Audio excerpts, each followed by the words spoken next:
ಒಲವು ಮೂಡದಿರಲು ಮನವು ಅರಳದು. ಅಧ್ಯಾಯ 47. ನೋಡುವಸಿ, ಈಗಿರೋ ಪರಿಸ್ಥಿತಿಗೆ ಎಲ್ಲೂ ದುಡ್ಡು ಹುಟ್ಟಲ್ಲ. 10 ಲಕ್ಷ ಎಲ್ರಿಗೂ ಸಂಬಳ ಕೊಟ್ಟು ಉಳಿದ 40 ಲಕ್ಷನ ಬ್ಯಾಂಕಲ್ಲಿಡೋಣ. ತಿಂಗಳು ನಮಗೆ ಇಂತಿಷ್ಟು ಅಂತ ಬಡ್ಡಿ ಕೂಡ ಬರುತ್ತೆ. ಮನೇನ ಯಾವುದೇ ತಲೆನೋವಿಲ್ಲದೆ ನಿಭಾಯಿಸ್ಬೋದು. ಅಥವಾ ಬೇರೆ ಯಾವುದಕ್ಕಾದರೂ ನಾವು ಇನ್ವೆಸ್ಟ್ ಮಾಡ್ಬೋದು ಅಲ್ವಾ ಅಂತ ಸಲಹೆ ಕೊಟ್ಟರು ಅಮ್ಮ. ನಾನು ಅಷ್ಟೆಲ್ಲ ಓದಿದ್ರು ಈ ಥರ ಐಡಿಯಾಗಳೇ ನನಗೆ ಬರಲಿಲ್ಲ ನೋಡು ಅಂತ ನಸುನಕ್ಕ. ಅದಿತಿ ಮಾತ್ರ ಅವನ ಮಾತಿಗೆ ಕಿವಿಯಾಗಿದ್ಲು. ಮಧ್ಯಾಹ್ನ ಆದರೂ ಅದಿತಿ ಇನ್ನೂ ಮನೆಗೆ ಬಾರದಿದ್ದುದು ಗಜಲಕ್ಷ್ಮಿ ಅವರಿಗೆ ಆತಂಕ ತಂದಿತ್ತು. ವಸಿಷ್ಠನ ಊಹೆಯಂತೆ ಗಜಲಕ್ಷ್ಮಿ ಅವರು ಮೊದಲು ಅವನಿಗೆ ಕಾಲ್ ಮಾಡಿದ್ರು. ಅವನ ಮೊಬೈಲ್ ನಾಟ್ ರೀಚಬಲ್ ಅಂತ ಬಂತು. ಆಫೀಸ್ಗೆ ಕಾಲ್ ಮಾಡಿದಾಗ ಸರ್ ಇನ್ನೂ ಆಫೀಸಿಗೆ ಬಂದಿಲ್ಲ ಅಂತಂದರು. ಲಾಯರ್ ನಂಬರ್ ಇತ್ತು, ಆದರೆ ಕಾಲ್ ಮಾಡೋಕ್ಕೆ ಅವರು ಹಿಂದೆಟಾಗ್ತಾಯಿದ್ರು. ಕೊನೆಗೆ ಮನಸ್ಸು ತಡಿದೆ ಲಾಯರ್ಗೆ ಕಾಲ್ ಮಾಡಿದ್ರು ಗಜಲಕ್ಷ್ಮಿ. 3 ಬಾರಿ ಕಾಲ್ ಮಾಡಿದಾಗಲೂ ಕಾಲ್ ಪಿಕ್ ಮಾಡದೇ ಇದ್ದ ಲಾಯರ್ 4ನೇ ಬಾರಿಗೆ ಕಾಲ್ ಪಿಕ್ ಮಾಡಿ, ನಮಸ್ಕಾರ ಗಜಲಕ್ಷ್ಮಿ ಮೇಡಮ್ ಅಂತಂದರು. ಸರ್ ನಮಸ್ಕಾರ, ನನ್ನ ಮಗ ಮತ್ತು ಅವನ ಹೆಂಡತಿ ಅಲ್ಲಿಗೆ ಬಂದಿದ್ದಾರಾ ಅಂತ ನೇರವಾಗಿ ವಿಷಯಕ್ಕೆ ಬಂದಿದ್ದರು ಗಜಲಕ್ಷ್ಮಿ ಅವರು. ಹೌದು ಮೇಡಮ್, ಮಿಸ್ಟರ್ ವಸಿಷ್ಠ ಕಶ್ಯಪ್ ಮತ್ತು ಅವರ ವೈಫ್ ನಮ್ಮ ಆಫೀಸಿನಲ್ಲೇ ಇದ್ದಾರಂತೆ. ನನಗೆ ಒಂದು ಕೋರ್ಟ್ ಕೇಸ್ ಇತ್ತು ಅಂತ ನಾನು ಹೊರಗಡೆ ಕೋರ್ಟಿಗೆ ಬಂದಿದ್ದೀನಿ. ಅದನ್ನು ಮುಗಿಸ್ಕೊಂಡು ಆಫೀಸ್ ಹತ್ರ ಹೋಗ್ತೀನಿ ಅಂತಂದರು. ಆದರೆ ನನ್ನ ಮಗನ ನಂಬರ್ ನಾಟ್ ರೀಚಬಲ್ ಅಂತ ಬರ್ತಿದೆ ಅಂತಂದರು ಗಜಲಕ್ಷ್ಮಿ. ಮೇಡಮ್, ನನ್ನ ಆಫೀಸ್ ನಿಮಗೆ ಗೊತ್ತಿರೋ ಹಾಗೆ ಸ್ವಲ್ಪ ಒಳಗಡೆ ಇದೆ, ನೆಟ್ವರ್ಕ್ ಪ್ರಾಬ್ಲಮ್ಮು, ಅದಕ್ಕೆ ನಾನು ಹೋದ ನಂತರ ಕಾಲ್ ಮಾಡೋಕ್ಕೆ ತಿಳಿಸ್ತೀನಿ ಅಂತಂದರು. ಸರಿ ಸರ್ ಅಂತ ಕಾಲ್ ಕಟ್ ಮಾಡಿದ ಗಜಲಕ್ಷ್ಮಿ ಅವರಿಗೆ ಸ್ವಲ್ಪ ಸಮಾಧಾನ ಆಗಿತ್ತು. ಅವರಿಬ್ಬರು ಇನ್ನು ಲಾಯರ್ ಆಫೀಸಲ್ಲೇ ಇದ್ದಾರೆ ಅಂತ. ಅಮ್ಮ ಹೇಳಿದ ಹಾಗೆ ಮಾರನೇ ದಿನ ಆಫೀಸಿನ ಅಕೌಂಟ್ಗೆ 10 ಲಕ್ಷ ಹಾಕಿ ಎಲ್ಲ ಎಂಪ್ಲಾಯೀಸ್ಗಳಿಗೂ 2 ತಿಂಗಳ ಸಂಬಳ ಕೊಟ್ಟು, ನೀವೆಲ್ಲ ಇಷ್ಟು ತಾಳ್ಮೆಯಿಂದ 2 ತಿಂಗಳು ಸಂಬಳ ಇಲ್ಲದೆ ಕೆಲಸ ಮಾಡಿದ್ದಕ್ಕೆ ನಾನು ತುಂಬಾ ಆಭಾರಿಯಾಗಿದ್ದೀನಿ. ಆದರೆ ಇನ್ಮುಂದೆ ಈ ರೀತಿ ಎಲ್ಲ ಆಗೋದಕ್ಕೆ ನಾನು ಬಿಡೋದಿಲ್ಲ ಅಂತ 6 ತಿಂಗಳ ಒಳಗಡೆ ಸೇರಿದ ಸಾಕಷ್ಟು ಕೆಲವರಿಗೆ ಬೇರೆ ಕಡೆ ರೆಫರ್ ಮಾಡಿ ಕೆಲಸ ಬಿಡಿಸಿ ಅವರ ಕೆಲಸಗಳನ್ನು ಆಫೀಸಿನ ಎಂಪ್ಲಾಯೀಸ್ಗಳಿಗೆ ಹಂಚಿದೆ. ಕಂಪನಿ ಮುಳುಗೋ ಹಂತದಲ್ಲಿದೆ. ಈಗ ನೀವೆಲ್ಲ ಸ್ವಲ್ಪ ಕಷ್ಟಪಟ್ಟು ಕಂಪ್ನಿ ಉಳಿಸಿದ್ರೆ ನಾನು ಬದುಕ್ಬೋದು ಅಂತ ಹೇಳಿ ಉಳಿದ 40 ಲಕ್ಷದಲ್ಲಿ 10 ಲಕ್ಷದ ಪ್ರಾಜೆಕ್ಟನ್ನು ನಾವೇ ನಮ್ಮ ಕೈಯಿಂದ ದುಡ್ಡನ್ನು ಹಾಕಿ ಪೂರ್ತಿ ಮಾಡಿ ಕೊಟ್ವಿ. ಅದೃಷ್ಟ ನಮ್ಮ ಕಡೆ ಇತ್ತು ಅಂತ ಅನಿಸುತ್ತೆ. ನಮ್ಮ ಕೆಲಸನ ಇಷ್ಟಪಟ್ಟು ಅದೇ ಕಂಪ್ನಿಯವರು 50 ಲಕ್ಷದ ಪ್ರಾಜೆಕ್ಟ್ ನಮಗೆ ಕೊಟ್ಟರು. ಆಗ ಕಂಪನಿಯ ಎಲ್ಲ ಸ್ಟಾಫ್ಗಳಿಗೆ ಫ್ಯಾಮಿಲಿ ಸಮೇತ ಬಂದು ಎಂಜಾಯ್ ಮಾಡೋದಕ್ಕೆ ಒಂದು ಪಾರ್ಟಿ ಆರ್ಗನೈಸ್ ಮಾಡಿದೆ. ಎಂಪ್ಲಾಯೀಸ್ ಅಲ್ಲದೆ ಅವರ ಮನೆಯವರನ್ನು ಕರೆದಿದ್ದು ಎಲ್ಲರಿಗೂ ಖುಷಿಯಾಗಿತ್ತು. ಕೆಲಸದ ಮಧ್ಯೆ ಫ್ಯಾಮಿಲಿಗೆ ಸಮಯ ಕೊಡೋದಕ್ಕೆ ಆಗ್ತಾ ಇಲ್ಲ ಅಂತ ಕೊರಗ್ತಾ ಇದ್ದವರು ಅಂದು ಬೆಳಗ್ಗೆಯಿಂದ ರಾತ್ರಿವರೆಗೂ ಕುಟುಂಬದವರ ಜೊತೆಗೆ ಆಟ ಆಡ್ತಾ ಮೋಜು ಮಸ್ತಿ ಮಾಡಿ ಖುಷಿಪಟ್ಟರು. ಇದಾದ ನಂತರ ನನ್ನ ಗ್ರೋತ್ ಬೆಳೀತಾ ಹೋಯಿತು. ಅಮ್ಮ ಕೂಡ ಫೈಲ್ಸ್ ಚೆಕ್ ಮಾಡಿಕೊಡೋದು, ಅದೇ ಈಗ ನೀನು ಮಾಡ್ತಾ ಇದೆಯಲ್ಲ ಅದನ್ನು ಮಾಡ್ತಾಯಿದ್ರು. ದಿನಕ್ಕೆ 5 ಫೈಲ್ಸ್ ಚೆಕ್ ಮಾಡೋರು. ಪಾಪ ಬೆನ್ನೋವು ಬರೋದು, ಆದರೆ ಅದನ್ನು ಹೇಳ್ಕೊತಾ ಇರಲಿಲ್ಲ ಅವರು. ದಾನು ಆಂಟಿ ಕೂಡ ನಮ್ಮ ಜೊತೆನೇ ಇದ್ದರು. ಎಲ್ಲ ಕೆಲಸದವರಿಗೂ ಸಂಬಳ ಕೊಡೋಕ್ಕಾಗೋದಿಲ್ಲ ಅಂತ ಹೇಳಿದಾಗ ಎಲ್ಲರೂ ನಮ್ಮನ್ನು ಬಿಟ್ಟು ಹೋದರು.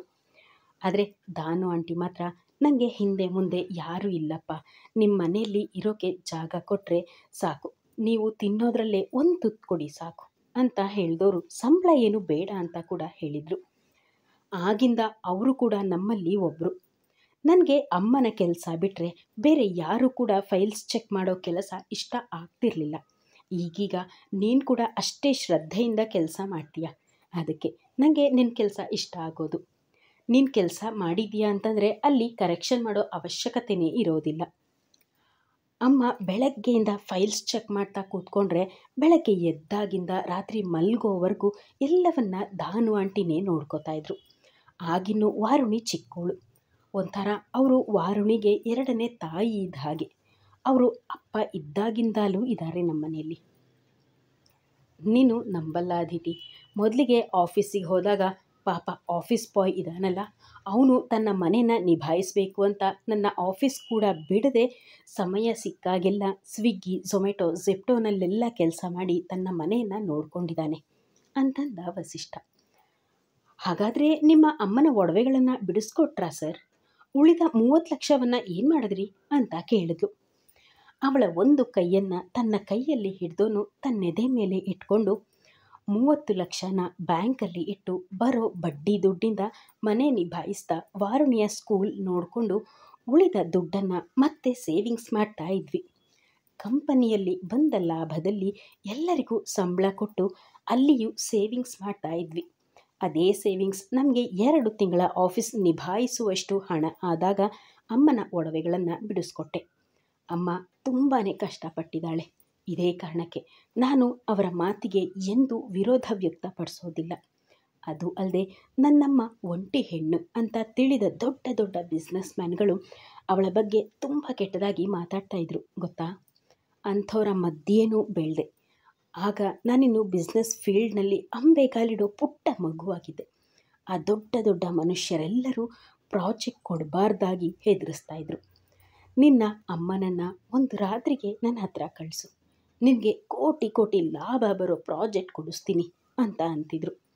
ಅಮ್ಮನ ಬಳಿ ಬಂದು ಹೇಳ್ಕೊಂಡಾಗ ಅತ್ತಾಗ ಅವರು ಧೃತಿಗೆಡದೆ ಅಂಥವರ ಮುಂದೆ ಬೆಳೆದು ತೋರಿಸ್ಬೇಕು ಅಂತ ಧೈರ್ಯ ತುಂಬ್ತಿದ್ರು. ಜೋರಾಗಿ ಮಾತಾಡಿ ಜಗಳ ಮಾಡಿದ್ರೆ ನಮ್ಮ ಮರ್ಯಾದೆ ಹೋಗುತ್ತೆ.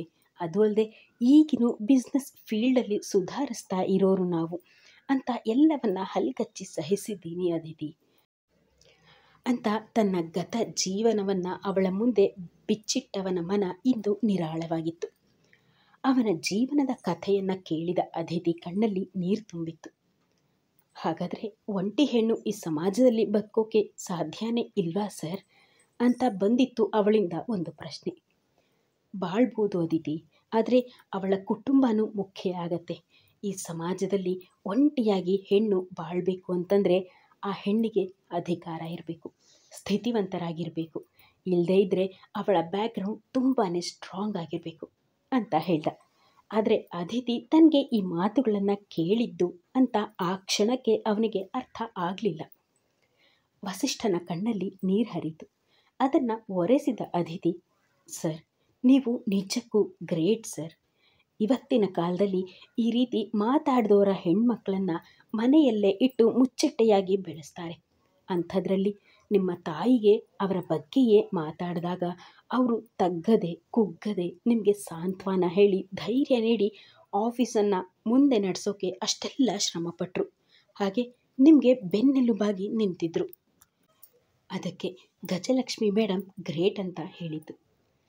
ಅವಳ ಮಾತಿಗೆ ಸಣ್ಣಗೆ ನಕ್ಕ ವಸಿಷ್ಠ. ಆ ನಗುವಿನಲ್ಲೇ 1000 ಅರ್ಥ ಇತ್ತು. ಫಾರ್ಮ್ ಹೌಸಿನ ಸುತ್ತ ಇರುವ ಜಾಗವನ್ನು ತೋರಿಸ್ತಾ ಮಂಟಪದಲ್ಲೇ ಕೂತಿದ್ದ ವಸಿಷ್ಠನಿಗೆ ತಾವು ತುಂಬಾ ದೂರ ಬಂದಿದ್ದೀವಿ ಅಂತ ಅನ್ನಿಸ್ತು.